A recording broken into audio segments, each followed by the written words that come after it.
আলাইকুম, আমি মোহাম্মদ আনোয়ার হোসেন আবারও হাজির হয়েছি আপনাদের সামনে 14তম শিক্ষক নিবন্ধন স্কুল লেভেল এর পর্ব 2 নিয়ে। আমরা বেশি কথা বাড়াবো না। আপনারা যারা আমাদের নিয়মিত ভিডিও দেখেন, ভিডিও দেখবেন, কিছু শিখবেন, কিছু পরামর্শ থাকলে অবশ্যই কমেন্ট বক্সে জানাবেন অথবা ইনবক্স করবেন। খুবই সহজ একটি অঙ্ক।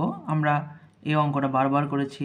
এ অনুপাত বি এর মান এবং বি অনুপাত সি এর মানটা আমরা বের করতে বলছে। এ অনুপাত বি অনুপাত সি এর মানটা আমরা যখন এটা করেছি, আমরা বরাবরই সংক্ষিপ্ত ওইটাই অবলম্বন করেছি। এই মান দ্বারা এই দুটাকে আমরা গুণ করে দিয়েছি, তাহলে এখানে 4 5 20, 5 7 35 এবং এই মান দ্বারা আমরা এই মানটাকে গুণ করে দিয়েছি, তাহলে 6 7 42। তাহলে আমরা এই মানটাই আমাদের কাঙ্ক্ষিত উত্তর। পরবর্তী প্রশ্ন 250 এর 10%। তাহলে 10%কে আমরা যদি ভেঙে দিই, তাহলে 1/100 দ্বারা আমাদের গুণ করতে হবে। এই শূন্য, এটা এবং এটা কেটে দিব, কেটে দিলে আমাদের সরাসরি 25 থাকবে। এটাও সহজ ছিল। পরবর্তী প্রশ্ন, ঘন্টায় x মাইল বেগে y মাইল দ্রুত অতিক্রমণ করতে কত সময়, মানে কত ঘন্টা সময় লাগবে? তাহলে x মাইল যায় 1 ঘন্টায়, অতএব 1 মাইল যাবে এই যে, অতএব y মাইল যাবে y/x এই ঘন্টায়। এটাও খুবই সহজ ছিল। এখানে আমাদের বের করতে বলছে, গসাগু নির্ণয় করতে বলছে।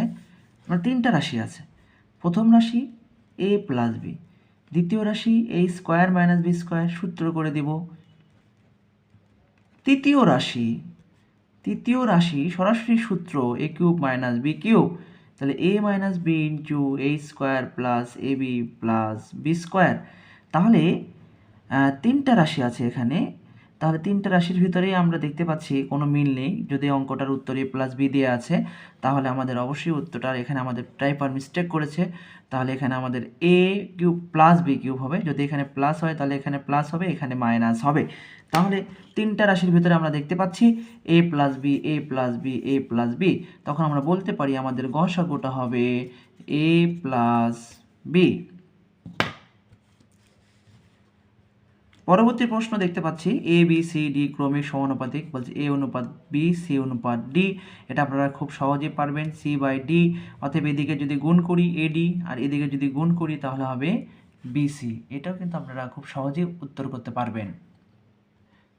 প্রথম n সংখ্যক স্বাভাবিক বিজোড় সংখ্যার সমষ্টি 1 প্লাস 3 প্লাস 5 7 এরকম করে 2n-1, অর্থাৎ n সংখ্যক স্বাভাবিক বিজোড় সংখ্যার সমষ্টিকে আমরা n স্কোয়ার দ্বারা প্রকাশ করি। আমি বেশ কয়েকবার এটার প্রমাণও করে দিয়েছি, আপনারা আমার আগের ভিডিওগুলো দেখে নেবেন, তাহলে এটার প্রমাণটা পেয়ে যাবেন।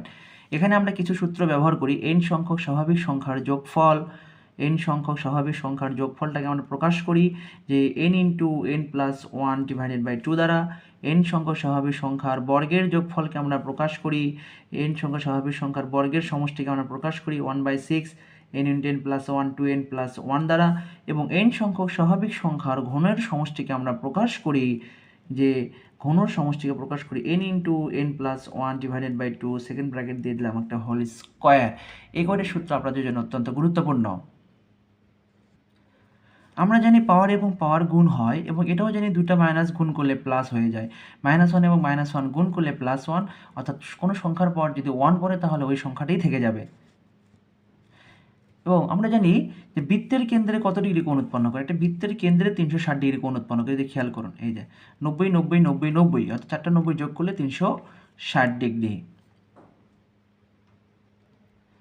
আমরা ত্রিকোণমিতিক অনুপাত নিয়ে আলোচনা করেছি। সাইন থিটা সাইন থিটা সমান আমরা জানি সাইন থিটা সমান আমরা জানি লম্ব বাই অতিভুজ। তাহলে লম্বের মান এখানে 4, অতিভুজের মান এখানে 5। এটা লবেরটাকে লম্ব, হরেরটাকে অতিভুজ বলা হয়। তাহলে ভূমিটা নির্ণয় করার জন্য বর্গমূল অতিভুজ স্কোয়ার মাইনাস লম্ব স্কোয়ার, তাহলে এখানে 25 মাইনাস 16, এখান থেকে পাবো 9 ইজ ইকুয়াল টু 3, অর্থাৎ ভূমি পাচ্ছি আমরা 3। বের করতে বলছে আমাদের সেক থিটা। সেক সমান লেখা যাবে অতিভুজ বাই ভূমি। তাহলে অতিভুজের মান 5, ভূমির মান 3, তাহলে আনসার হবে 5 ডিভাইডেড বাই 3।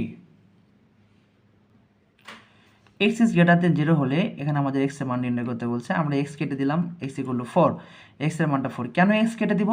এখানে একটা শর্ত, যদি এই শর্তটা না দেয়া থাকতো তাহলে এখানে উত্তর দুইটা হতো। কেন? এই যে x square minus 4x is equal to 0, x common নিলে এক্স মাইনাস 4 ইকুয়াল টু 0।